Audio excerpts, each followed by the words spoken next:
Good afternoon, everyone. Looks like we have a jam-packed session today. I'm Sakib Akiv, and I'm thrilled to dive into today's topic, enhancing animal shelter operations with time series and machine learning. I have the pleasure of presenting alongside Donald Anderson, and together we'll show how these data science techniques can specifically benefit the Dallas Animal Shelter and give you a glimpse of how data science can drive real-world impacts for the social good for other shelters. And let's get started. For our agenda today, we will cover these topics in our table of contents. We aim to explore how data science approaches, particularly time series analysis and machine learning, can enhance Dallas animal shelter operations to help them face some current challenges such as overcrowding. We'll delve into how these methods can predict intake trends, classify and predict animal outcomes, and assist animal shelter management staff in making more efficient resource allocation decisions, ultimately improving animal welfare.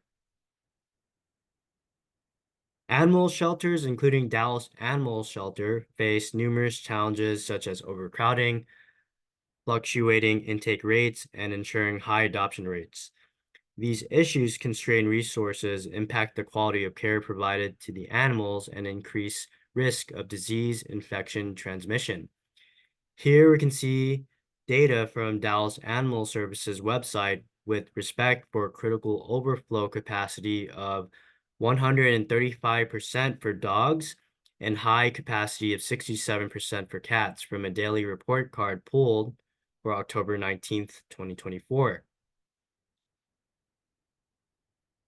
Data is a crucial asset in addressing these challenges. It allows us to track metrics like intake and outcome rates of animals such as dogs, cats, and other animals, which are essential for understanding the shelter's operations.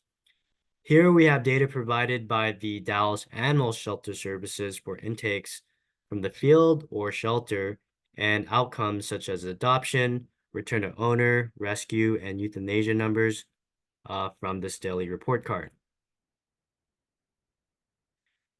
Time series analysis focuses on examining data points collected at specific intervals to predict future trends based on historical patterns.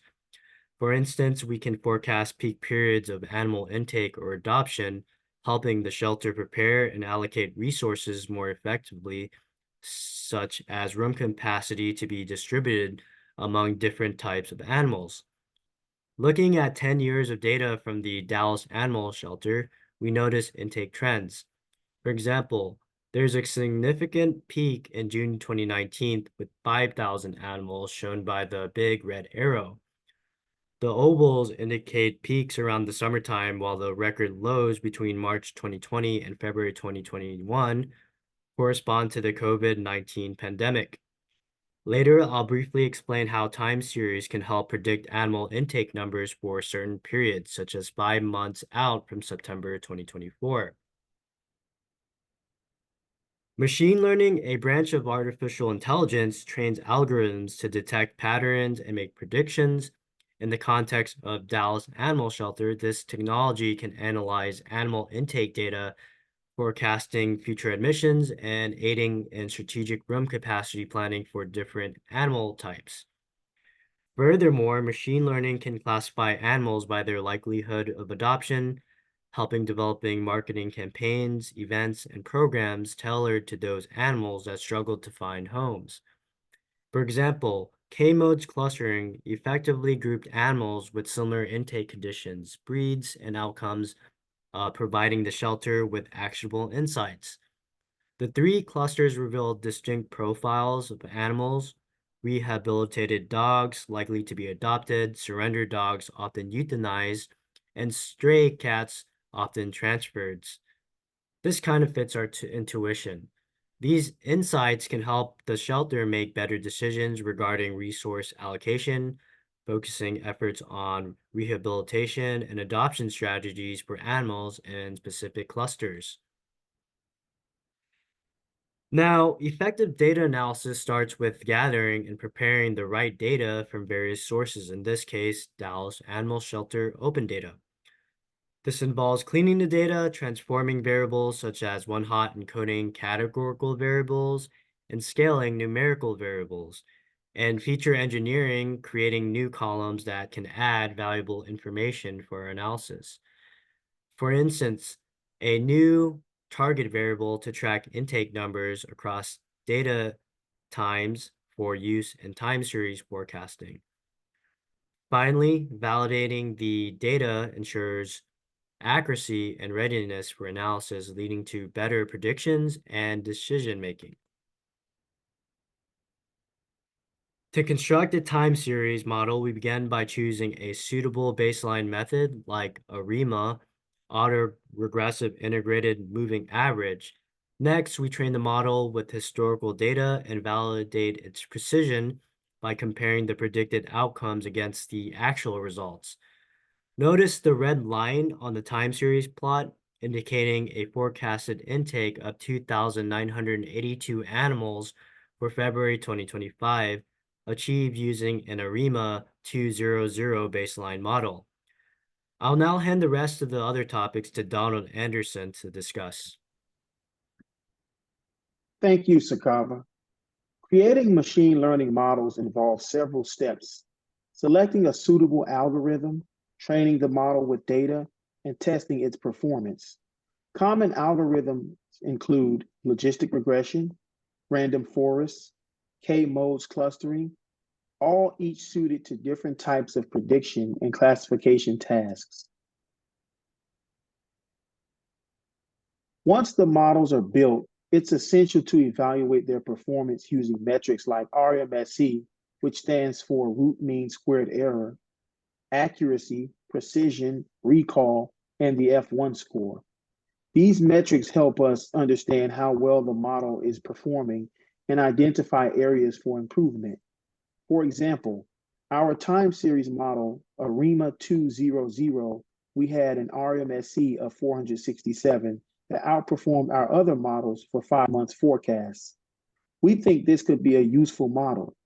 Also, we can see from our logistic regression, the model achieves an accuracy, an overall accuracy that is, of 85%.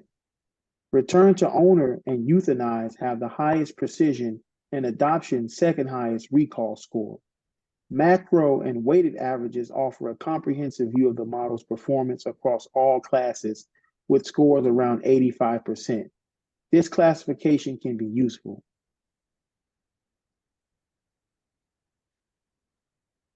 In this case, we apply these methods to the Dallas Animal Shelter.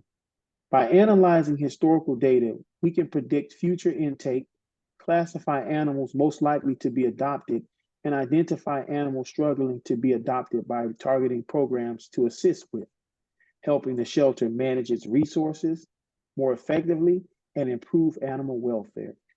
For example, our ARIMA 200 model had a monthly error of 467 animals. If we predict 2,000 intakes, actual numbers could range from 1,533 to 2,467 intakes, indicating a 23% variance. This error is moderate, but still helps reveal trends in seasonal patterns. The model can be fine-tuned for greater accuracy. As for our clustering, we can see which type of animals, for example, dogs with the feature of being mixed breed, owner surrendered, may have higher outcomes of being euthanized. Implementing these models requires careful planning. This includes integrating the models with existing systems, training staff on how to use them, and continuously monitoring and refining the models to ensure they remain accurate and effective.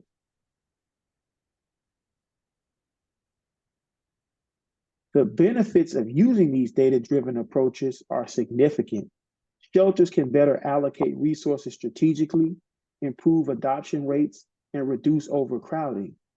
Ultimately, this leads to better outcomes for the animals and the shelter as a whole. In conclusion, time series analysis and machine learning offer powerful tools for enhancing animal shelter operations. By leveraging these technologies, shelters can make more informed decisions, improve efficiency, and provide better care for the animals. Thank you for your time and attention. I'd now like to open the floor for any questions or comments that you may have.